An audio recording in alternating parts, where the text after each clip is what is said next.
बिस्मिल्लाहिर्रहमानिर्रहीम अल्लाहुम्मा सल्लि व सल्लिम व बारिक व सल्लिम रब्बिरहमहुमा कमा रब्बयानी सगीरा यफ़क़हू क़ौली रब्बि ज़िदनी इल्मा। डियर ऑडियंस, जिस तरह आपके साथ हमारी कमिटमेंट थी कि क्रिमिनल ट्रायल के हवाले से एक प्रोफेशनल और एक्सपीरियंस्ड पर्सन जिसकी अपनी एक सीजनड अप्रोच हो उसको मदऊ किया जाए, तो उसी कमिटमेंट के पेश नज़र आज जिस तरह सर से हमने पहले रिक्वेस्ट की थी और सर ऑलवेज़ इनफ काइंड के वो टाइम निकालते हैं अपनी गुनागो मसरूफियात में से, तो सर मलिक कलीम साहब deputy district public prosecutor Bahawalpur में तैनात हैं। इससे पहले in the capacity of district public prosecutor मुख्तलिफ़ अजला में अपनी सर्विसेज दे चुके हैं। सर आपका बहुत शुक्रिया सर, आप तशरीफ़ लाए। तो सर ये दुआ गो हूँ कि हमारी ये जो वीडियो है ये सदका जारिया भी बने ता दमे क़यामत। ये जो सुने अल्लाह इसमें इखलास पैदा करे, ये लोगों की गाइडेंस के लिए है। आज हम इस वीडियो की वसातत से आप तक ये मैसेज कन्वे करने की कोशिश करेंगे कि एक जो क्रिमिनल ट्रायल है बिलखसूस सेशन कोर्ट के अंदर, जिसको सेशन ट्रायल का नाम ज़ाब्ता फौजदारी देता है, उसके कौन कौन से स्टेप्स होते हैं और प्रोविजन ऑफ लॉ के साथ हम किस तरह अपने ऑडियंस के लिए इसको आसान बना सकते हैं। तो सर काइंडली सेशन ट्रायल के हवाले से जो जो चीज़ें हैं वो हमारे सामीन के लिए आप पेश करिएगा। बहुत शुक्रिया रऊफ साहब। Sir thank you so much sir. हमने पिछली वीडियो में ये बात की थी कि डिफरेंट किस्म के जो ना क्रिमिनल ट्रायल होते हैं डिफरेंट कोर्ट्स में कंडक्ट होते हैं सर। तो उसमें हमने मैजिस्ट्रेट ट्रायल पे डिटेल से बात की। बिल्कुल ऐसे ही सर। आज हम बात करने जा रहे हैं सेशंस ट्रायल की। सर उसके लिए जो हमारा चैप्टर है क्रिमिनल प्रोसीजर कोड का सर, वो चैप्टर नंबर 12A जो है वो रिलेटेड है क्रिमिनल प्रोसीजर कोड का, जिससे हम क्रिमिनल ट्रायल के बारे में सेशन ट्रायल के बारे में हम सारी डिटेल लेते होते हैं। सीआरपीसी का चैप्टर, सीआरपीसी का chapter number 12A 22A sir 22A। इसमें जो है ना जी सेक्शंस जो चलते हैं कि 265A सेक्शन से लेकर सर 265L तक जो है ना ये सेक्शंस ज़्यादातर इसमें सेशन ट्रायल में काम आते हैं। सर सबसे पहले मैं बताता चलूं कि सेशन ट्रायल जो शुरू होता है डायरेक्टली जो सेशन केस होता है सर, शेड्यूल में आपने ये देखा है कि जिसमें सजाए मौत का केस होता है सर उसको सेशन ट्रायल जो है ना वो किया जाता है। बिल्कुल ठीक है। जैसे मर्डर केसेस हो गए सर, रेप के केसेस हो गए सर, ये सेशंस ट्रायल में काउंट होते हैं। बिल्कुल ठीक सर। सेशन ट्रायल की जो पुलिस रिपोर्ट होती है 173 की, जिसे हम चालान कहते हैं सर, वो डायरेक्टली सेशन कोर्ट में जमा नहीं होती। यानी 173 की रिपोर्ट जब पुलिस अपनी इन्वेस्टिगेशन मुकम्मल करती है, आपका पॉइंट ये है कि वो डायरेक्ट अगर सेशन उसमें ट्रायल करना हो तो वो डायरेक्ट सेशन कोर्ट में जमा नहीं होती। सर बड़ा इंपॉर्टेंट पॉइंट है सर ये। सबसे पहले वो प्रोसिक्यूटर जब उस चलान को 173 को स्क्रूटनी करने के बाद फॉरवर्ड करता है सर कोर्ट में, तो ये इलाका मैजिस्ट्रेट के पास जमा कराया जाता है पुलिस की रिपोर्ट 173 की। बिल्कुल ठीक सर। इलाका मैजिस्ट्रेट उसमें कॉग्निजेंस लेता है सर 190 सीआरपीसी के तहत सर, और वो देखता है कि अब ये ट्राइबल किसका है। इलाका मैजिस्ट्रेट जो थाने का मैजिस्ट्रेट है, थाने का इलाका मैजिस्ट्रेट होता है, उसके पास प्रोसिक्यूटर जमा कराता है। सर वो उसकी कॉग्निजेंस लेता है और देखता है कि भी क्या ये कौन सी अदालत का ट्राइबल है।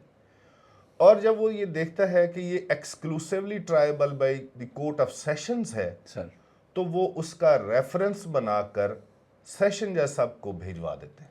इलाका मैजिस्ट्रेट भिजवाएगा। इलाका मैजिस्ट्रेट अपना एक शॉर्ट ऑर्डर लिखेगा सर, उसमें ये लिखेगा कि it is a case of session trial sir, और उसका रेफरेंस बना के सेशन कोर्ट में भेजेगा। बिल्कुल ठीक सर। सेशन जज साहब के पास ये पावर्स हैं कि वो उस ट्रायल को अपने पास भी समाअत के लिए फिक्स कर सकते हैं बाय हिमसेल्फ। बाय हिमसेल्फ, बिल्कुल ठीक। या किसी एडिशनल सेशन जज को भी ये इंटरेस्ट कर सकते हैं for the purpose of trial. बिल्कुल ठीक है सर। नेक्स्ट जब सेशन जज साहब उसके ऊपर ऑर्डर करेंगे सर तो वो जिस फर्ज करें वो खुद रख लेते हैं समाअत के लिए, सर तो उसके ऊपर ये सेल्फ लिखेंगे और उसकी नेक्स्ट प्रोसीडिंग की तरफ चले जाएंगे। बिल्कुल ठीक है। अच्छा सर, यहाँ पे थोड़ा सा मैं क्लियर करना चाहूँगा ऑडियंस के लिए कि जिस तरह आपने कहा कि 173 की रिपोर्ट आती है वो जानी इलाका मजिस्ट्रेट के पास ही है, सब यानी जिसकी मिनिमम पनिशमेंट है या मैक्सिमम पनिशमेंट है जी वो जानी उसके पास ही है,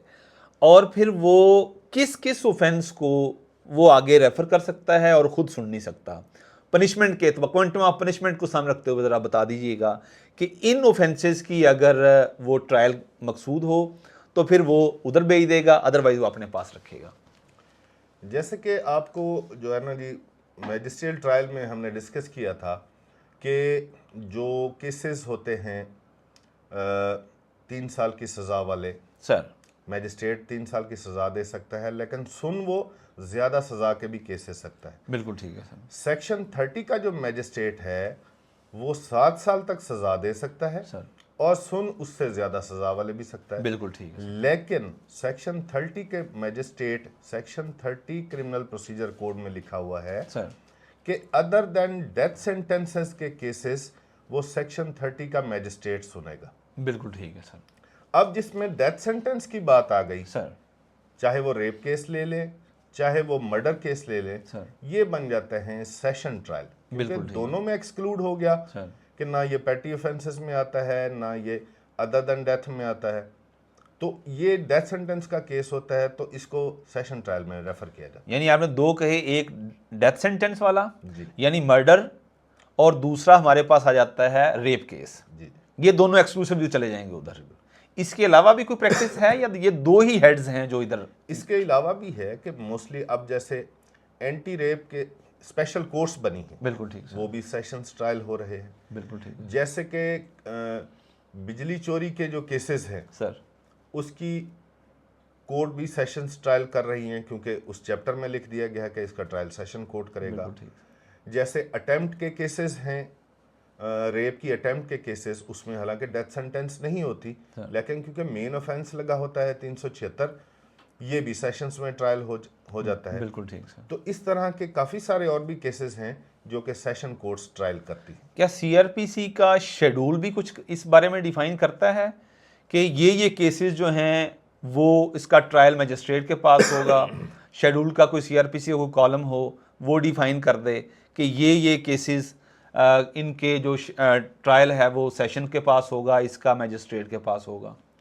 जी, शेड्यूल हमें गाइड तो करता है, लेकिन हमें उसको टेक्निकली समझना चाहिए। सर जिस कॉलम में second schedule of the criminal procedure code, जिसमें काफ़ी सारे कॉलम्स बने होते हैं, सर उसके लास्ट कॉलम में कोर्ट लिखी होती है कि ये ट्राइबल बाय किस कौन सी कोर्ट में ये ट्राइबल होगा, यानी शेड्यूल 2 का लास्ट कॉलम जो है बिल्कुल ठीक। उसमें ये कोर्ट्स लिखी होती हैं। लेकिन उसको समझने के लिए भी आपको थोड़ी सी टेक्निकली आपको डील करना पड़ेगा लॉ। सर मैं एक मिसाल दूं आपको, जो डकैती के केसेस हैं सर इनमें सजाए मौत नहीं होती, बिल्कुल ठीक। लेकिन आप देखेंगे कि 395 में ये सेकंड शेड्यूल में आखिरी कॉलम में लिखा होगा कि ट्राइबल बाय सेशन कोर्ट। बिल्कुल ठीक। अब ये सेशन कोर्ट में ट्रायल नहीं होगा, फिर हम जाएंगे इसकी पनिशमेंट की तरफ। पनिशमेंट इसमें बताई गई है डकैती की उम्र कैद, लाइफ इम्प्रिजनमेंट। सर फिर हम जब लाइफ इम्प्रिजनमेंट देखेंगे फिर हमने सेक्शन 30 को पढ़ना है। सर सेक्शन 30 कहता है कि अदर देन डेथ के केसेस वो मैजिस्ट्रेट सेक्शन 30 ही ट्रायल करेगा। बिल्कुल ठीक है। तो इस शेड्यूल को समझने के लिए, कोर्ट्स को समझने के लिए हमें कुछ टेक्निकल अंदाज से इसको समझना यानी होगा। क्वांटम ऑफ पनिशमेंट को भी देखते हैं। क्वांटम ऑफ पनिशमेंट को 2-3 सेक्शन, सिर्फ ये नहीं कि आपने सेकंड शेड्यूल के लास्ट कॉलम में देखना है और वहां का समझ लेना कि ये ट्रायल वहां का है। सर लिहाजा आपको फिर क्वांटम ऑफ पनिशमेंट में जाना है, फिर सेक्शन 30 में जाना है, सर फिर आपने दूसरे उसमें जाना है। अब सेक्शन 30 में कौन से केसेस जो है ना वो आते हैं, सर ये एक सवाल है। इसके ऊपर हम अगर सेपरेट एक वीडियो बिल्कुल डिस्कशन ठीक कर है लें, सर। तो क्योंकि एक लंबी डिबेट है। बिल्कुल सर। जुरिस्डिक्शन कौन सी कोर्ट में ट्रायल होता है, तो अगर हम सेशन ट्रायल की आज क्योंकि हम डिस्कशन Yes, करने sir. लगे, गुफ्तगू कहीं और निकल जाएगी। बिल्कुल ठीक है, यानी हमने बात यहाँ से शुरू की थी कि अब एक केस मैजिस्ट्रेट से रेफर होके आ गया रेफरेंस बन के सेशन जज साहब के पास। अब वो सेशन कोर्ट जो है वो बाय हिमसेल्फ अपने आप को ही मार्क कर दे सेल्फ लिख के, और आगे उसका प्रोसेस शुरू कर दे, या किसी एडिशनल सेशन जज को भी मार्क कर सकती है। यहाँ सर काइंडली बता दीजिएगा कि क्या सेशन डिस्ट्रिक्ट एंड सेशन जज और एडिशनल सेशन जज, इन दोनों की पावर्स में भी कोई डिफरेंस है, या जस्ट वो एडमिनिस्ट्रेटिव ग्राउंड्स पे वो देख रहा होता है और जुडिशियल पावर सेम होती हैं? इस हवाले से भी ज़रा वाज़ेह कर दीजिएगा सर। ये आपने जो क्वेश्चन किया है मुझसे, ये एक किस्म का लीडिंग क्वेश्चन है, क्योंकि आपके ही क्वेश्चन में सर जो है ना इसका जवाब है सर। वो ये कि पावर्स बिल्कुल ही सेम है for the purpose of trial, for the purpose of conviction, for the purpose of acquittal. बिल्कुल ठीक। एडिशनल सेशन जज और सेशन जज की फॉर द पर्पज एक ही पावर्स है, लेकिन एडमिनिस्ट्रेटिवली कौन से केसेस किसको इंटरेस्ट किए जाएंगे सर, वो सेशन जज साहब के पावर्स है। बिल्कुल ठीक तो है। ये एडमिनिस्ट्रेटिवली और भी बहुत सारे काम हैं जो सिर्फ सेशन जज साहब कर सकते हैं, एडिशनल सेशन जज नहीं कर सकते। यानी ट्रायल के एतबार से पावर सेम है। Power same. सर, केस आ गया सेशन कोर्ट में या एएसजे के पास, सेशन कोर्ट में जब केस फिक्स हो जाएगा ट्रायल के लिए, तो इसमें और इनिशियल चीज़ एक मैं बता दूं कि जो इस सेशन ट्रायल का जो इंचार्ज होगा सर, वो प्रोसिक्यूटर होगा।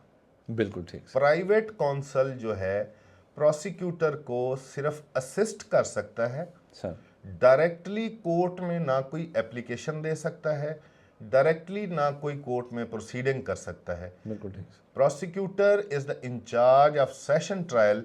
ये हमने सेशन ट्रायल का जो पहला सेक्शन है 265A सर, उसमें ये बात की गई है कि इंचार्ज जो सेशन ट्रायल का होगा वो प्रोसिक्यूटर होगा। बिल्कुल ठीक है सर। इसमें मैं आपको एक कनेक्टेड प्रोविजन भी बताता चलूं कि 493 क्रिमिनल प्रोसीजर कोड सीआरपीसी का जो सेक्शन है 493 सर, उसमें कहा गया है कि जो प्रोसिक्यूशन है सर, वो कंडक्ट करेगा वो लॉ ऑफिसर जिसको ऑथोराइज किया गया है उस कोर्ट में, सर, और वो इंचार्ज रहेगा, चाहे वो सेशंस ट्रायल हो या कोई अदर ट्रायल्स हो, तो प्रोसिक्यूटर ही उनका इंचार्ज रहेगा। 493 सीआरपीसी। 493 सीआरपीसी के बिल्कुल ठीक सर। अब हम जब ये पता लग गया कि भी हमने केस प्रोसिक्यूटर ने ही शुरू करना है, सर, तो नेक्स्ट प्रोसीडिंग में जो 265B है, सर, इसमें सिर्फ इतना बताया गया है कि ये जो अब हम प्रोसीजर अगला C से 265C से बताने जा रहे हैं, सर, सेशन ट्रायल और हाई कोर्ट के ट्रायल में सर, ये वाला प्रोसीजर जो है ना वो अडॉप्ट किया जाएगा।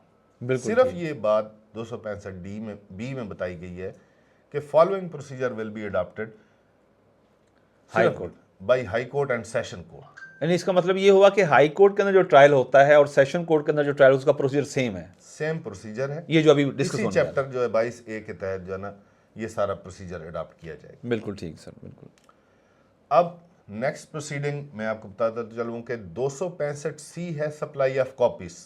सबसे पहले सेक्शन तो आ गया सप्लाई ऑफ कॉपीज का, सर, लेकिन आपको प्रैक्टिकली मैं बताता चलूं कि जब एक चार्जशीट आती है किसी सेशन कोर्ट में, जरूरी नहीं कि अक्यूज उस वक्त कोर्ट के सामने भी प्रेजेंट हो। आपने सर वर्ड चार्जशीट का यूज़ किया है, तो ये चालान इससे मुराद है या इसकी अलहदा चार्जशीट है कोई? पुलिस ने जो चार्जशीट जिसको चालान हम कहते हैं सर, वो जब कोर्ट के सामने आया, जब उसने सेल्फ अपना ट्रायल के लिए रखा सेशन कोर्ट में, जरूरी नहीं कि अक्यूज जो है उस वक्त कोर्ट के सामने भी मौजूद हो। बिल्कुल ठीक है सर। अब जज साहब देखेंगे कि उसमें कौन से कॉलम में अक्यूज का नाम लिखा हुआ है। Right sir. कॉलम नंबर 3 में है तो उसको जेल से तलब किया जाएगा। सर, कॉलम नंबर 4 में है तो इसका मतलब है कि वो ऑन बेल है, सर, तो उसको घर के एड्रेस से तलब किया जाएगा। बिल्कुल ठीक, समनिंग का प्रोसेस शुरू होगा। बिल्कुल ठीक है। जब अक्यूज समन होके आ जाएगा कोर्ट में, उस डेट पे आ जाए, सर, खुद से आ जाए या उसको समन किया जाए नेक्स्ट डेट पर, तो अब 265C की कार्रवाई शुरू होगी सेशन ट्रायल में। जब एक्यूज आ गया है, अब अक्यूज अपीयर हो गया है कोर्ट के सामने, सर, अब जो नेक्स्ट प्रोसीडिंग हो रही है वो 265C के तहत हो रही है। बिल्कुल ठीक सर। 265C क्या है?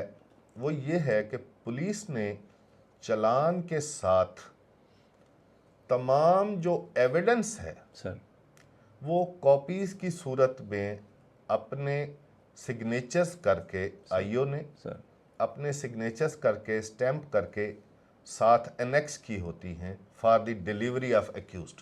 बिल्कुल ठीक है सर। वो उसको फराहम किए जाएंगे। ये सर कितनी कॉपीज इसकी होती हैं जो डॉक्यूमेंट्स दिए जाते हैं एक्यूज को? सबसे पहले तो मैं आपको ये बताता चलूं कि कौन कौन सी कॉपीज होती हैं। बिल्कुल ठीक, यानी सप्लाई ऑफ डॉक्यूमेंट्स में। सप्लाई ऑफ डॉक्यूमेंट्स में सेशन ट्रायल ज़रा थोड़ा सा डिफरेंट और डिटेल होता है। ज़रा मैजिस्ट्रेट ट्रायल में हमने बात की कि वो 161 के बयान होते हैं, 164 के होते हैं, सर फर्स्ट इंस्पेक्शन नोट होता है। इसमें ज़रा थोड़ी सी ज़्यादा एविडेंस की कॉपियां हमने साथ लगानी होती सर। उसमें सबसे पहले तो FIR है, FIR की कॉपी हमने साथ लगानी है। बिल्कुल ठीक सर।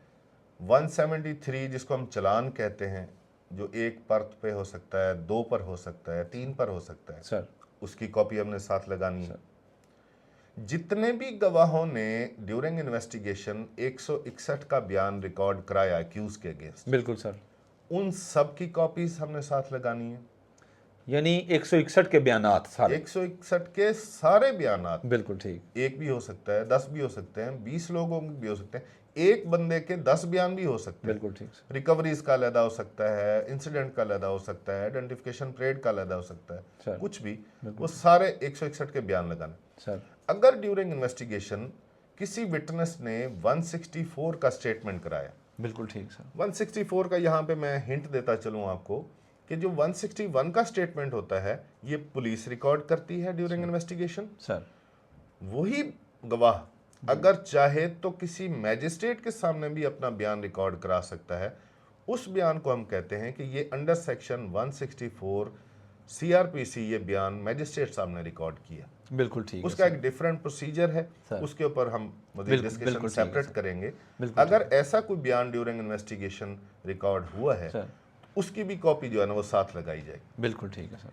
इसके अलावा जो इन्वेस्टिगेटिंग ऑफिसर ने फर्स्ट इंस्पेक्शन नोट बनाया था, पहला विजिट किया था क्राइम सीन का। क्राइम सीन का, बिल्कुल ठीक है। जो भी फर्स्ट विजिट में उसका फर्स्ट इंस्पेक्शन नोट था सर उसकी भी कॉपी साथ लगाई जाएगी। बिल्कुल ठीक सर। और तमाम एविडेंस, सर वो रिकवरी नोट भी हो सकते हैं और पोस्टमार्टम रिपोर्ट्स भी हो सकती हैं, और भी कोई एविडेंस हो, मतलब सब एविडेंस की एक सेट, अगर एक एक्यूज्ड है तो इन सब का एक सेट बनाया जाएगा जो इनको एक्यूज को दिया जाएगा। बिल्कुल ठीक है सर। अगर ज्यादा है, आपका जो सवाल जी, आया था, अगर 10 एक्यूज्ड हैं, अगर एक्यूज 10 हैं जी। तो ऐसे 10 सेट जो है ये पुलिस की ड्यूटी है कि भी वो चालान के हमरा अटैच करे, बिल्कुल ठीक। ताकि वो 10 के 10 लोगों को अलहदा अलहदा उनको कॉपीज दी जा सके। और वो फ्री ऑफ कॉस्ट पे की जाती है फ्री ऑफ कॉस्ट होती हैं उन एक्यूज्ड को। जी जी। बिल्कुल ठीक है सर। अब सवाल ये पैदा होता है कि ये हम किस पर्पस के लिए दे रहे हैं। हम इसलिए दे रहे हैं कि एक्यूज को पता चले कि उसके खिलाफ एलिगेशन क्या है, एविडेंस क्या है, ताकि वो अपना डिफेंस तैयार कर सके। बिल्कुल ठीक सर। जब उसको अपना समझ लेगा, डिफेंस तैयार करने के लिए उसको दे दी जाएंगी, तो फिर हम नेक्स्ट डेट जो है उसकी फ्रेमिंग ऑफ चार्ज के लिए, फर्ज जुर्म आयद करने के लिए वो हम फिक्स करेंगे। नेक्स्ट डेट ऑफ हियरिंग जो है ना वो फर्ज जुर्म के लिए होगी। उसके लिए कोई स्पेसिफिक टाइम है कि इतने दिनों के अंदर अंदर या इतने दिनों के बाद आप चार्ज फ्रेम करेंगे सप्लाई ऑफ डॉक्यूमेंट्स के बाद? जी, जैसे कि मैजिस्ट्रियल ट्रायल में हमने डिस्कस किया था कि नकूल तकसीम होने के बाद 7 दिन का उसको टाइम दिया जाएगा और फिर फर्ज जुर्म लगेगा। बिल्कुल ठीक सर। उसमें है कि not less than 7 days magisterial trial में अल्फाज हैं। यहाँ पे थोड़ा सा डिफरेंस है कि within 7 days sir, not later than 7 days. बिल्कुल ठीक सर। तो जब नॉट लेटर देन 7 डेज का वर्ड है तो आज ही हम इसको नकूल तकसीम दे दें, उसको थोड़ा सा टाइम दे देगी कोर्ट, आज ही इसका फर्ज जुर्म लग सकता है, लग सकता है, आज ही लग सकता है। 7 डेज के अंदर अंदर फर्ज जुर्म लगना, यानी within, not later than. Not later than. बिल्कुल ठीक उसकी वजह क्या है? सर। उसकी वजह इसमें यह है कि जैसे कि आपने सेशन ट्रायल इसको कहते हैं, जी सर। ये trial once upon a time एक ही सेशन में कंक्लूड हो जाते थे। यानी सेशन इसलिए कहा कि सिंगल सेशन, एक ही सेशन में सारी नकूल तकसीम हुई, सर फर्ज जुर्म लगा, एविडेंसेस रिकॉर्ड हुई, फाइनल आर्गूमेंट हुए, और फिर जो है ना 342 हुई, फिर फाइनल आर्गूमेंट हुए, और फिर इक्वेटल और कन्विक्शन में ख़त्म हो गया। ये 6 डेज का एक बनता है। जब हम इसको एक एक दिन के लिए भी कार्रवाई रखें, आज नकूल तकसीम की हैं, कल फर्ज जुर्म है, परसों प्रोसिक्यूशन की एविडेंस है, उससे अगले दिन एक्यूज की एविडेंस हम रिकॉर्ड करें, आर्गूमेंट सुने, जजमेंट, ये एक हफ्ते का ट्रायल बनता है। एक सेशन में ये ख़त्म होने वाला होता है। बिल्कुल तो इसलिए नॉट लेटर देन 7 डेज का वर्ड इस्तेमाल किया है। मतलब आप आज नकूल तकसीम की हैं तो आप कल इस पर फर्ज जुर्म भी लगा सकते हैं। बिल्कुल ठीक है सर। यानी उसमें 7 दिन के बाद मैजिस्ट्रियल ट्रायल में अगर मैं आपसे सर ये क्वेश्चन यहाँ पे कर लूँ, हालांकि हमने प्लान किया था कि इसके अलग वीडियो बन सकती है, कि सेशन कोर्ट के अंदर फ्रेमिंग ऑफ चार्ज और मैजिस्ट्रियल कोर्ट के अंदर जो फ्रेमिंग ऑफ चार्ज है, इन दोनों का डिफरेंस क्या है? वो अगर काइंडली इधर हो जाए तो फिर हम अलग उसको कर लेंगे, दोनों की फ्रेमिंग ऑफ चार्ज। आपने अगर ये छेड़ दिया बीच में से, इसमें अलहदा एक बड़ी लंबी डिस्कशन है, लेकिन शॉर्टली हम अपनी ऑडियंस की रहनुमाई के लिए, ताकि ये बात भी उनके जहन में रहे, सर ये बताता चलूँ कि जो फ्रेमिंग ऑफ चार्ज है इसकी मैजिस्ट्रियल ट्रायल की और जो सेशन ट्रायल की है, 242 सेक्शन क्रिमिनल प्रोसीजर का है जब हम मैजिस्ट्रियल ट्रायल का चार्ज फ्रेम करते हैं सर, और 265D जो है वो सीआरपीसी का है जब हम सेशन ट्रायल में फ्रेमिंग ऑफ चार्ज फ्रेम करते हैं। सर, इन दोनों में स्लाइड सा ये डिफरेंस है कि उसमें फॉर्मल चार्ज लगा दिया जाएगा। फॉर्मल चार्ज का मतलब यह है कि 173 की रिपोर्ट पढ़ी जाएगी, कॉलम नंबर 6 देखा जाएगा कि भी कितने विटनेसेस हैं, कॉलम नंबर 7 में क्योंकि प्रेसी ऑफ इंसिडेंट होता है, प्रेसी ऑफ इन्वेस्टिगेशन होता है, और लिस्ट ऑफ डॉक्यूमेंट्स होती है इनको, और सेक्शन लगे होते हैं 7 कॉलम में। आपने टॉप पे अगर देखा हो तो 7 कॉलम के टॉप पे सेक्शंस लगे होते हैं। तो इतनी चीज़ पढ़ के आप फॉर्मली उसको चार्ज फ्रेम कर देते हैं मैजिस्ट्रेट ट्रायल में। बिल्कुल ठीक। लेकिन ये सेशन ट्रायल है, इसमें सज़ाएं बहुत ज़्यादा होती हैं, तो इसमें ज़रा थोड़ा सा डिफरेंट है। बिल्कुल ठीक। इसमें फॉर्मल चार्ज नहीं होगा। इसमें एक बड़ी वर्ड्स जो इस्तेमाल हुए हैं कि आफ्टर पेरूजिंग द एविडेंस, तमाम शहादत को जज साहब पढ़ेंगे, बिल्कुल सर, मुलाहिजा करेंगे सर, एवेल्युएट करेंगे, और लिखा हुआ है वर्ड्स हैं if there are grounds for proceeding, अगर कोई ऐसे हालात हैं कि आगे ट्रायल के लिए बढ़ा जा सकता है, इल्जामात से, डॉक्यूमेंट से कुछ इल्जामात जस्टिफाई होते हैं सर, अगर ट्रायल की तरफ बढ़ा जा सकता है तो फिर इसके तहत चार्ज फ्रेम करेंगे सर। अगर नहीं बढ़ा जा सकता तो फिर एक और कार्रवाई होती है, बिल्कुल वो करके केस यहीं भी उस अक्यूज की हद तक वाइंड अप हो सकता है, उसी स्टेज पे भी हो सकता है, उसी स्टेज पे भी हो सकता है। बिल्कुल ठीक सर। तो ये जो है ना, after पेरूजिंग the whole evidence by the जज, सेशन जज, फिर इसका चार्ज फ्रेम किया जाएगा, बिल्कुल ठीक, और फर्ज जुर्म लगाने के बाद फिर अगले स्टेप पे हम चले जाएंगे। बिल्कुल ठीक है सर। सर चार्ज फ्रेम हो गया, सेशन कोर्ट के अंदर चार्ज फ्रेम हो गया, डॉक्यूमेंट्स उसको सप्लाई हो गए, अब चार्ज फ्रेम कर दिया, अब इससे नेक्स्ट प्रोसेस क्या है? चार्ज फ्रेम के बाद जो नेक्स्ट हमारी प्रोविजन अट्रैक्ट करती है वो है 265E। बिल्कुल ठीक सर। उसमें वो है प्ली ऑफ द एक्यूज्ड। बिल्कुल ठीक। फर्ज जुर्म लगाया गया जी। अब एक्यूज से पूछा गया जा रहा है क्या आप ये जो आप पर फर्ज जुर्म लगाई गई है सर, क्या आप इसको तस्लीम करते हैं या इसका इनकार करते हैं? आपको डिफेंस देंगे अपने उसमें। बिल्कुल ठीक है। तो इसको जब वो एडमिट कर लेगा, तस्लीम कर लेगा, तो सेशंस कोर्ट मे कन्विक्ट हिम, उसी टाइम ही मे कन्विक्ट हिम, बिल्कुल शैल नहीं सर। ये भी डिफरेंस है मैजिस्ट्रियल ट्रायल का और सेशंस ट्रायल का सर। वहां पर जब वो एडमिट करता है मैजिस्ट्रियल ट्रायल में तो वहां पे उसको सजा दी जा सकती है, मे का वर्ड नहीं है। बिल्कुल ठीक सर। यहाँ पे मे कन्विक्ट हिम, लेकिन हाई कोर्ट और सुप्रीम कोर्ट्स की जो जजमेंट हैं उन्होंने उसमें कहा है कि आप सेशन ट्रायल में जब वो एडमिट कर ले चार्ज को, सर। आपने सजा उसको नहीं देनी, आपने फुल फ्लज आगे ट्रायल करना है। बिल्कुल ठीक, यानी एडमिट कर भी ले तो फिर भी आपने फिर भी ट्रायल करना है। ये एक प्रैक्टिकल बात आपसे प्रेफर आप जब 265 पढ़ रहे हैं सर। तो उसमें ये लिखा है एक्यूज अगर प्लीड गिल्टी, अगर आप तस्लीम कर लेता है कि मैं गुनाहगार हूं सर, तो उसको सजा दी जा सकती है। ये एक हो गई बुकिश बात। बिल्कुल ठीक लेकिन प्रैक्टिकल बात ये है कि यहाँ पे सजा नहीं दी जाती सर। और जो है आगे ट्रायल कंडक्ट किया जाता है, specially murder cases, rape cases जिनमें सजाए मौत के केसेस हैं। सर सर दूसरी बात आपको यहाँ पे बताता चलूं कि जैसे अब बिजली चोरी के केसेस हैं सर सर तो वो यूटिलिटी कोड जिसको हम कहते हैं, जी ये सर, भी कंज्यूमर सेशंस ट्रायल ही कर रहे हैं। जी सर। तो यहाँ पे आमतौर पे जब वो चार्ज को एडमिट करता है तो उसको मिनिमम फाइन कर दिया जाता है या कोई मिनिमम इम्प्रिजनमेंट दे दी जाती है, थोड़ी सजा देकर उसको जो है ना, या प्रोबेशन पे भेज दिया जाता है। उस हिसाब से ये किया भी जा सकता है। सर। मे का वर्ड है, आप सजा भी दे सकते हैं, बिल्कुल नहीं ठीक भी। लेकिन जो बड़े केसेस हैं सजाए मौत के, उसमें हाई कोर्ट और सुप्रीम कोर्ट ने कहा कि आप इसका एडमिशन के बाद भी ट्रायल पूरा प्रोसिक्यूशन के एविडेंस बुलाएं बिल्कुल और उसको जन प्रोसीड विद करें। बिल्कुल ठीक है सर। 265E जी सर। यानी उसमें प्ली आ गई, उसने कहा जी मैंने ये जुर्म किया, इकबाल जुर्म हो गया। अब उसकी अगर बुकिश आपने बात की कि वहाँ पे भी उसको सज़ा दी जा सकती है, लेकिन ऑनरेबल हाई कोर्ट और honourable supreme court of Pakistan ने इस चीज़ को डिस्करेज किया कि क्वांटम ऑफ पनिशमेंट ज़्यादा है, आप जस्ट उसके इकबाल जुर्म पे डिसाइड ना कर दें, आप मुकम्मल उसका ट्रायल चलाएं। Right sir. अब नेक्स्ट सर ई के बाद उसकी प्ली आपने ले ली, उसके बाद कौन सा स्टेप है वो ज़रा? अब प्ली वो अगर एडमिट नहीं करता सर। ये भी 265E में ही बात की गई, अगर वो एडमिट नहीं करता कि मैंने जुर्म नहीं किया और मेरे पास डिफेंस है, मैं अपने आप को बेगुनाह साबित कर सकता हूँ, सर सर तो अब जो है अब ट्रायल यहाँ से जब चार्ज फ्रेम हुआ, यहाँ से ट्रायल कमेंस हुआ।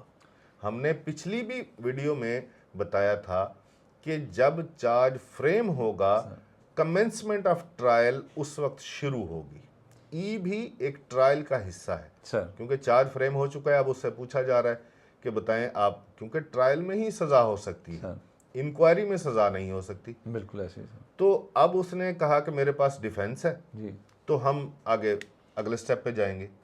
सवाल ये है कि क्या 265E ट्रायल का हिस्सा है? जी, आफ्टर फ्रेमिंग ऑफ चार्ज हो रही है बात अब, यानी फ्रेमिंग ऑफ चार्ज से ट्रायल शुरू होता है। कमेंस हो गया। जो चलान आया था, जो अक्यूज को बुलाया जा रहा था, जो उसको नकलें तकसीम की जा रही थी, sir, that was not trial, that was not the part of trial, not part of the trial. Commencement of trial हम कहते हैं चार्ज फ्रेम होने के बाद की प्रोसीडिंग। बिल्कुल ठीक है सर। 265F sir. यानी इसमें जो इम्पोर्टेंट पॉइंट समझ आया कि पास्ट पेपर्स के अंदर भी ये 12 पॉइंट रेज किया गया है कि फ्रेमिंग ऑफ चार्ज से ही क्या ट्रायल शुरू होता है, या इससे पहले भी जो स्टेप्स हैं समनिंग के और उसके बाद सप्लाई ऑफ डॉक्यूमेंट्स के, क्या वो भी ट्रायल का पार्ट हैं?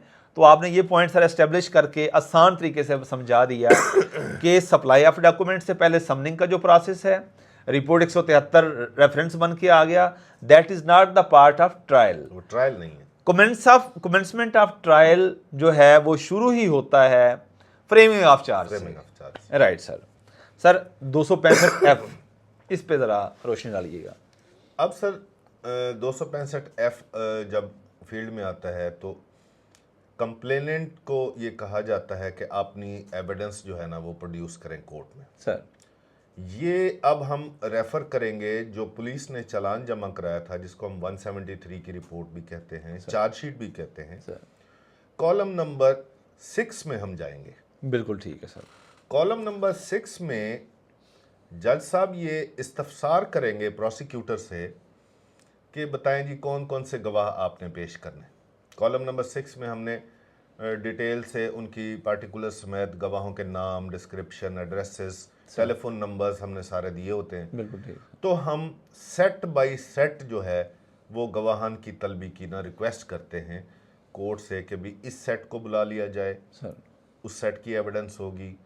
सेट का मतलब ये है कि अगर फर्ज करें 2 गवाहान हैं आई विटनेसेस सर, और एक गवाह को बाद में रिकवरी वाला है, सर तो हम पहले आई विटनेसेस को बुला लेंगे, बिल्कुल उनकी ठीक। एविडेंस रिकॉर्ड करेंगे। बिल्कुल ठीक एक गवाह ने सिर्फ एफआईआर दर्ज की है, सर। वो एक अलहदा सेट हो सकता है, एफआईआर का ड्यूटी ऑफिसर बुलाया जाएगा, वो है। सर दो गवाह हैं जो रिकवरी के गवाह हैं, हम उनको इकट्ठा बुला लेंगे। सर कोर्ट से रिक्वेस्ट कर रहे हैं हम, और कोर्ट समन कर रही है। बिल्कुल समन कोर्ट ने करना है। कोर्ट ने, हमारी रिक्वेस्ट है कि सर ये गवाह नंबर 2, 3 सेम सेट के हैं, सर एग्जामिनेशन इन चीफ भी हो सकता है इनका, क्रॉस एग्जामिनेशन भी हो सकता है, और केस जो है डिफेंस काउंसिल ये अप्रीहेंशन करे कि मेरी जी क्रॉस एग्जामिनेशन, मैं तो सब गवाहों पे क्रॉस एग्जामिनेशन इकट्ठे करूंगा, सर एक तो टाइम बच जाता है, दूसरा ये कि उसकी एविडेंस डिस्क्लोज नहीं होती, बिल्कुल ठीक सर। डिफरेंट सेट्स पे आते हैं। इस तरह प्रोसिक्यूशन जो है ना अपना 1 by 1 गवाह जो है वो पहले पेश करती है, उनका एग्जामिनेशन चीफ होता है, सर फिर उसके ऊपर क्रॉस एग्जामिनेशन होता है, अगला गवाह आ गया, फिर एग्जामिनेशन चीफ, फिर क्रॉस एग्जामिनेशन। इस तरह 1 by 1 कॉलम नंबर 6 वाले जो गवाहान हैं सारे के सारे बुलाए जाते हैं। अब इसमें प्रोसिक्यूशन की तरफ से प्रोसिक्यूशन की तरफ से एविडेंस हो रही है, सर एक्यूज जो है उस पर क्रॉस एग्जामिनेशन कर रहा है। बिल्कुल ठीक सर। अब इसमें एक प्रैक्टिकल बात मैं आपसे शेयर करता चलूं कि अगर 20 गवाहों के नाम लिखे हुए हैं तो ज़रूरी नहीं है कि हम 20 के 20 गवाहान ही रिकॉर्ड करवाएं। यानी चालान के कॉलम नंबर 6 में अगर 20 गवाहान के आपने नाम लिखे हुए हैं तो जरूरी नहीं है कि वो सारे के सारे सारे के सारे कराएं। बिल्कुल ठीक। अब अगर हम फर्ज करें 2 रिकवरी के विटनेसेस बुलाते हैं सर कि एक पिस्टल इनकी मौजूदगी में रिकवर हुआ था, तो अब जब हम वो 2 रिकवरी के विटनेसेस बुलाएंगे तो उसमें से हो सकता है कि मैं एक रिकवरी का विटनेस जो है ना वो रिकॉर्ड कराऊं बिल्कुल ठीक सर। और एक को गिव अप कर दूं। बिल्कुल ठीक गिव अप का मतलब उसकी एविडेंस ना कराऊं। सर। अब एक फैक्ट जो रिकवरी को साबित करने के लिए सर वो सोलिटरी स्टेटमेंट सफिशिएंट होती है सर और वो अकेली शहादत सफिशिएंट होती है किसी भी फैक्ट को, सर उसकी तायीद कोई मटेरियल पार्टिकुलर से हो रही हो। बिल्कुल ठीक है। अब रिकवरी हो रही है, गवाह कह रहा है कि अभी मेरे सामने रिकवरी हुई। अब जिस तफ्तीशी की सुपरविजन में वो रिकवरी हो रही थी सर। उसने तो आना ही आना है, बिल्कुल ठीक सर। उसने भी आके एविडेंस देनी है, तो 2 गवाहान के जुबानी शहादत आपस में कोरबोरेट कर जाएगी। सर रिकवरी जो है ना हम कोर्ट में प्रोड्यूस करेंगे। दूसरा जो विटनेस था रिकवरी विटनेस वो अननेसेसरी था, मैं अपनी स्टेटमेंट के जरिए उसको गिव अप कर सकता। गिव अप हो गया। बिल्कुल ठीक है सर। इस तरह हम कुछ गवाहान को गिव अप भी करते हैं और हम मटेरियल गवाहान को सेट के हिसाब से हम रिकॉर्ड भी करवाते हैं। बिल्कुल ठीक है सर। जब हम इस चीज को देखते हैं कि ये सेट बाय सेट आ रहे हैं सर और हमारे 20 के 20 गवाहान, उसमें से हमने 18 कराए, 2-3 अननेसेसरी थे। सर उसके अलावा भी 499F में ये लिखा हुआ है सर कि जज साहब ये पूछेंगे प्रोसिक्यूटर से सर और कंप्लेनेंट से सर सर कोई ऐसा गवाह भी है जो इस लिस्ट के अलावा कोई ऐसा गवाह भी है जो इस वकूए के बारे में जानता है और आप उसको बुलाना चाहते हैं। यानी आपने कॉलम नंबर 6 में वो नहीं लिखा हुआ, वो नाम नहीं है उसका। आपकी एविडेंस मुकम्मल हो गई जो आप उनमें से बुलाना चाह रहे थे। जी जी। फिर कोर्ट आपसे पूछेगी कि इसके अलावा जो इस वकूवे के बारे में जानता हो उसको बुलाना चाहते हैं आप? बुलाना चाहते हैं। फिर अगर हमें ऐसा लगे कि हमें कोई ऐसा मटेरियल विटनेस है जो इस कैलेंडर ऑफ विटनेस में या तो नाम नहीं लिखा गया सर या उसने इन्वेस्टिगेशन ज्वाइन नहीं की, लेकिन वो वकूए के बारे में जानता जरूर है। बिल्कुल सर।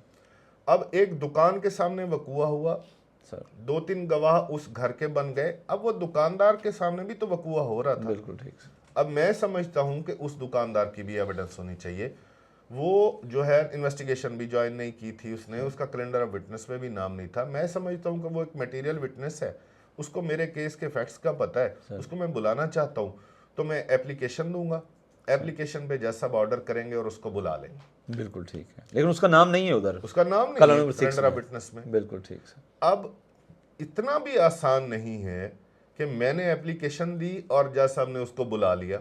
यही बात 499F में लिखी हुई है कि प्रोसिक्यूशन को फिल अप दी लिकोना के लिए नहीं, बिल्कुल ये दरखास्त एडमिट करने के लिए बहस होगी दूसरे डिफेंस काउंसिल के साथ हमारी, कि ये बुलाना चाहिए कि नहीं। हम तो कहते हैं कि उसको बुलाएं, उसका स्टेटमेंट रिकॉर्ड करें। सर डिफेंस काउंसिल कहेगा कि नहीं, उसने तो इन्वेस्टिगेशन ही नहीं ज्वाइन की। आज उसको जो है ना आफ्टर थॉट स्टोरी बना के वो पेश कर रहे हैं और अपने जो इनमें खामियां हैं प्रोसिक्यूशन के केस में, सर अब इनको फिलअप कराना चाह रहे हैं। बिल्कुल फिर जब सब डिसाइड करेंगे क्या उस गवाह का इस केस में आने से कोई फर्क पड़ सकता है बिल्कुल या सिर्फ ये प्रोसिक्यूशन फायदा लेना चाहती है, बिल्कुल ठीक। तो उसको जो है ना वो डिक्लाइन भी कर सकते हैं हमारे उस एविडेंस को, यानी आपकी उस एप्लीकेशन को डिक्लाइन भी कोर्ट कर सकती डिक्लाइन है भी कर सकती है। कि ये just to fill the lacunae or as a delaying tactic. Delaying हाँ टैक्टिक्स जी, भी हो ये यूज सकते हैं, नहीं सारा किया कुछ जा इस रहा। तरह। बिल्कुल ठीक है सर। अब आपकी एविडेंस कंप्लीट हो गई, अब डिफेंस वाली साइड पे या डिफेंस अब आपके गवाह के ऊपर जिरा करेगी, ये काम मुकम्मल होना है। आपने मुकम्मल कर लिया, अपने सारे चीफ, इसे कहते हैं चीफ हो गया ये, चीफ भी क्रॉस भी, अच्छा क्रॉस भी हो गया, क्रॉस भी हो गया, क्रॉस भी हो गया, यानी डिफेंस काउंसिल ने भी आपके क्रॉस एग्जामिनेशन करता गया साथ साथ साथ क्रॉस एग्जामिनेशन भी होता गया। अब इसके बाद सर कोई री एग्जामिनेशन का भी है या फाइनल आर्ग्यूमेंट्स की तरफ बात चली जाएगी?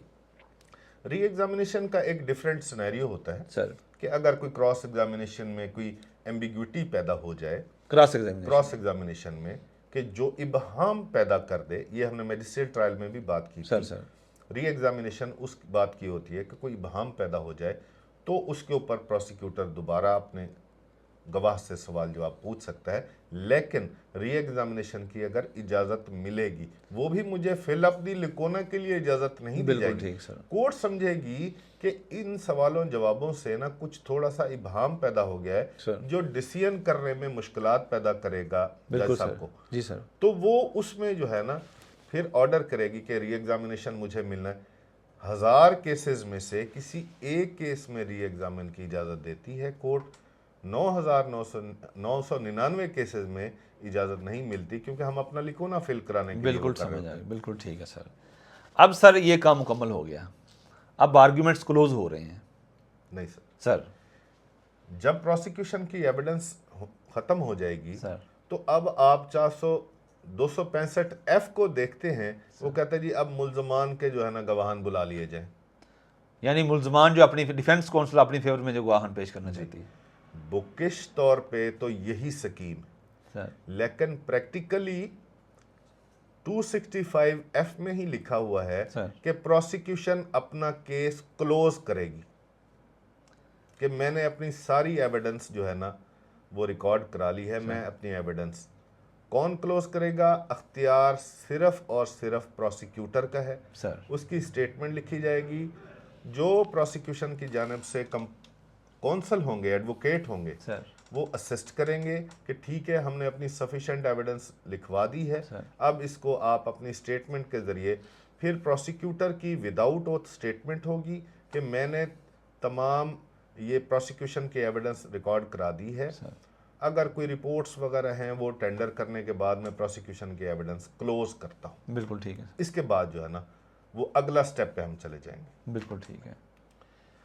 जब हम अगले स्टेप पे जाने से पहले एक बात मैं एक्सपेक्ट कर रहा था कि आपकी तरफ से क्वेश्चन आएगा। सर जब मैंने कहा कि मेरा ऑप्शन है कि मैं अननेसेसरी गवाहान को गिव अप कर दूं, मैं उनकी स्टेटमेंट ना कराऊं, सर ये भी मैं आपको बताता चलूं कि जैसे प्रोसिक्यूटर जो है इंचार्ज है ट्रायल का सर, तो किसी गवाह को गिव अप करना और किसी गवाह को रिकॉर्ड कराना, सर ये राइट है प्रोसिक्यूटर का। सर जो कंप्लेनेंट के कौंसल खड़े हैं वो अपने तौर पर किसी गवाह को गिव अप नहीं कर सकते, ना ही किसी गवाह को बुलवाने के लिए एप्लीकेशन दे सकते हैं।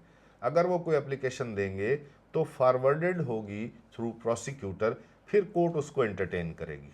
यानी अगर डिफेंस काउंसिल की तरफ से कोई एप्लीकेशन आती है, डिफेंस अपनी एप्लीकेशंस दे सकता है, ठीक, लेकिन क्योंकि प्रोसिक्यूशन साइड से इंचार्ज मैं हूं सर और कंप्लेनेंट कौंसल कोई एप्लीकेशन देना चाहते हैं सर।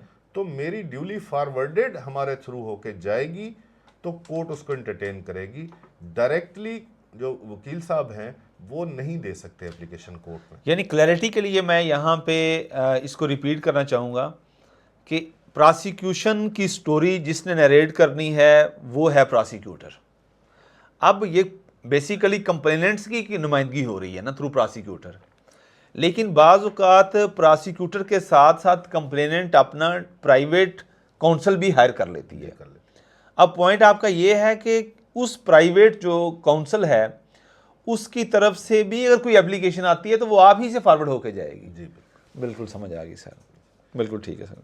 अब इसकी जो स्टेज बता रहे थे हम कि अब प्रोसिक्यूशन ने अपना केस क्लोज कर दिया। बिल्कुल ठीक सर। अब बुक में आपको ये पता चलेगा कि वो कहेंगे जी अक्यूज अपने गवाह ले आए। बिल्कुल ठीक सर। 265F में यही लिखा हुआ कि अब एक्यूज के गवाह, अक्यूज के गवाह आएंगे सर। लेकिन प्रैक्टिकली मैं आपको बताता चलूं सर कि यहाँ पर अब 342 की स्टेटमेंट रिकॉर्ड की जाएगी अक्यूज्ड की।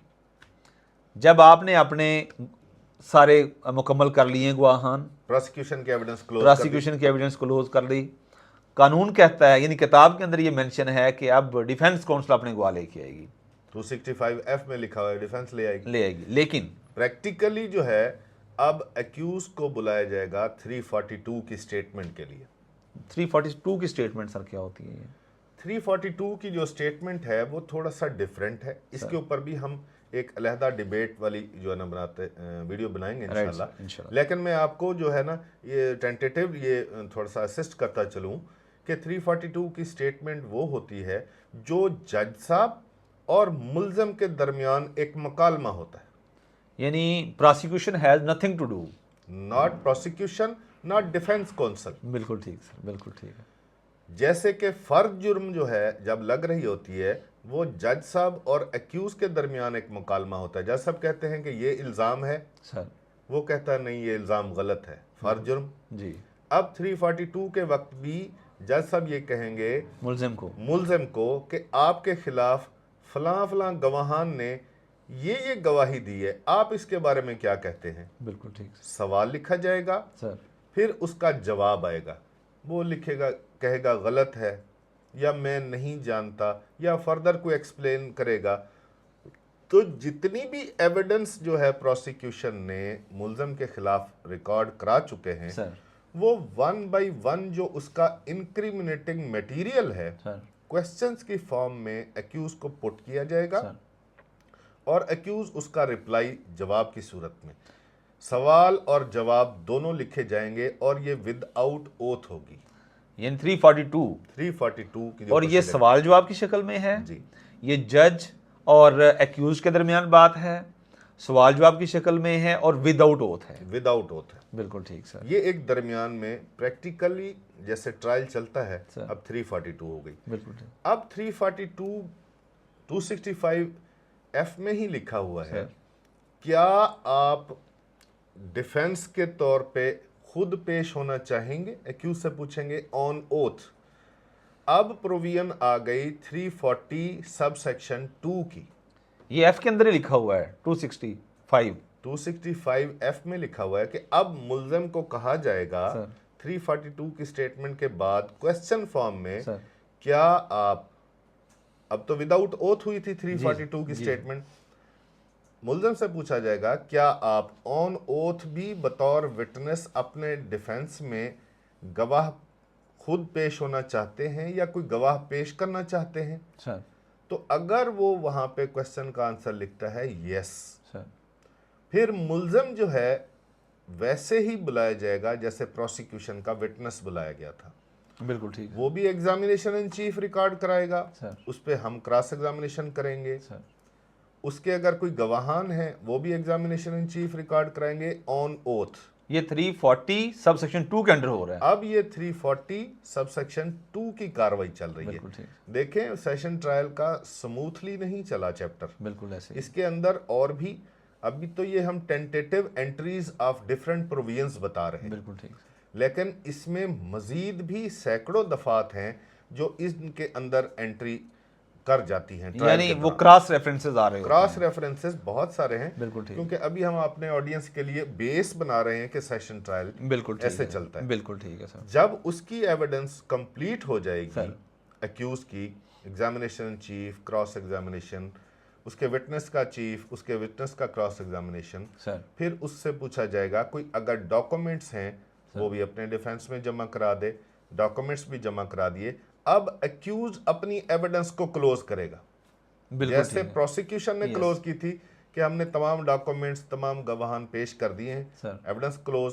अब एक्यूज की स्टेटमेंट होगी कि हमने तमाम एविडेंस अपनी डिफेंस में करा दी है, सर, सर। हम अपने एविडेंस क्लोज करना चाहते बिल्कुल ठीक है सर। हैं, ये उस स्टेप पे चला जाएगा। यानी ये 340 सब सेक्शन 2 की प्रोसीडिंग कंप्लीट हो गई। जी जी बिल्कुल। अब नेक्स्ट सर इसके बाद जो प्रैक्टिकली तो आपने यही देखना है कि फाइनल आर्गुमेंट की तरफ जी, जाएगा केस। बिल्कुल अब ठीक है सारा कुछ हो गया, तो अब प्रैक्टिकली यहाँ पे ये भी देखा जाता है कि 164 की अगर स्टेटमेंट्स कराई हैं सर। तो वो भी उसमें गवाहान बुलाए जा सकते हैं प्रोसिक्यूशन के तौर पे, बिल्कुल ठीक सर। रिकॉर्ड कराए गए हैं सर। और फिर हमारा केस जाएगा 265G की तरफ। बिल्कुल ठीक है सर। 265G एक ऐसा सेक्शन है सर। जो मैजिस्ट्रियल ट्रायल में ऐसा कोई सेक्शन नहीं है कि पहले बहस कौन करेगा, बिल्कुल ठीक। फाइनल आर्गुमेंट पहले कौन करेगा, उसका रिप्लाई कौन करेगा। मैजिस्ट्रेट ट्रायल में ऐसी बात नहीं। बिल्कुल ठीक। सेशन ट्रायल में 265G एक सेक्शन है जिसमें यह कहा गया है कि अगर सर एक्यूज अपने डिफेंस में पेश नहीं हुआ या अपना कोई डिफेंस उसने पेश नहीं किया सर तो प्रोसिक्यूटर जो है वो केस ओपन करेगा, सर फाइनल आर्गुमेंट करेगा पहले, और एक्यूज जो है उसके ऊपर रिप्लाई करेगा, रिबटल देगा उसकी। जी सर। और अगर एक्यूज डिफेंस में पेश हुआ है 340 सबसेक्शन 2 सर और उसने कोई और डिफेंस डॉक्यूमेंट्स वगैरह दिए हैं अपने डिफेंस में, तो पहले आर्गुमेंट एक्यूज करेगा। सर एक्यूज का मतलब अब एक्यूज का कौंसल, बिल्कुल ऐसी है, बिल्कुल ठीक। 342 में सिर्फ मुकालमा था जी। अब एक्यूज का कौंसल पहले बहस करेगा और प्रोसिक्यूशन जो है ना उसका रिप्लाई करेगी। बिल्कुल ठीक है सर। ये एक फाइनल आर्गुमेंट की तरतीब भी बता दी है। बिल्कुल ठीक है।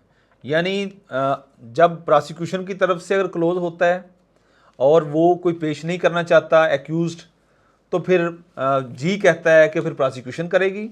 अगर वो कर देता है तो फिर वो अपना मुकम्मल करके फिर प्रोसिक्यूशन उस पर आर्ग्यूमेंट करेगी। जी यस, डिफेंस सिंपल बात में कि अगर अक्यूज ने डिफेंस दिया तो पहले बहस वो करेगा। बिल्कुल ठीक। अगर अक्यूज ने डिफेंस नहीं दिया तो प्रोसिक्यूटर जो है ना ओपन करेगा केस को और डिफेंस जो है उसको रिप्लाई करेगा। यानी ओपन केस करने से मुराद ये है कि फाइनल आर्ग्यूमेंट के लिए। फाइनल अल्फाज क्योंकि मैं सेक्शन के इसलिए इस्तेमाल कर रहा हूँ कि लोग ये समझें कि ये कहाँ से अल्फाज इस्तेमाल हो रहे हैं, वहाँ ये है, लेकिन हमारी प्रैक्टिस में आर्गुमेंट आ जाते हैं 265G के अंदर। जी के अंदर। बिल्कुल ठीक है सर। अब नेक्स्ट सर 265G के बाद 265G के बाद फाइनल आर्गुमेंट सुन लिए गए। अब 265H आ गया सर।